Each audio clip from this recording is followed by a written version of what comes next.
அன்பானவர்களே, கர்த்தருடைய வார்த்தை என்ன சொல்ல தெரியுமா? மத்தேயு புஸ்தகத்துல 21ஆம் அதிகாரம் 22ஆம் வசனத்தை படிக்கும்போது, நீங்கள் விசுவாசம் உள்ளவர்களாய் ஜெபத்திலே எவைகளை கேட்பீர்களோ அவைகளை எல்லாம் பெறுவீர்கள் என்றார்.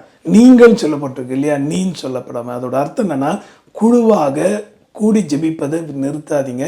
உங்களால் ஜெபிக்க முடியலன்னா நல்லா ஜெபிக்கிறவங்களோட பழகி அவங்களோட சேர்ந்து ஜெபிங்க. அப்படி நீங்கள் விசுவாசம் உள்ளவர்களாகி ஜெபத்தில் எவைகளை கேட்பீர்களோ அது எல்லாவற்றையும் பெறுவீர்கள். தேசத்தின் மீட்புக்காக, ஆட்சியாளர்களுடைய ரட்சிப்புக்காக தொடர்ந்து நம்ம ஜெபிக்கணும், நிறுத்தக்கூடாது. நான் மறுபடியும் சொல்கிறேன், நீங்கள் ஜெபிக்கிற நீங்கள் வெற்றி பெறுவீங்க. உங்கள் குடும்பம், உங்கள் வாழ்க்கை, உங்கள் எதிர்காலம், உங்களுடைய வியாபாரம் எல்லாம் கர்த்தருடைய நாம மகிமைக்காக பிரகாசிக்கும் என்பது சந்தேகம் இல்லை.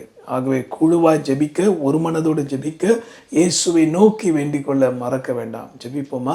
அன்புள்ள ஆண்டவரே, உம்மை நம்பி வாழ்கிறோம், கிருபை பாராட்டும்.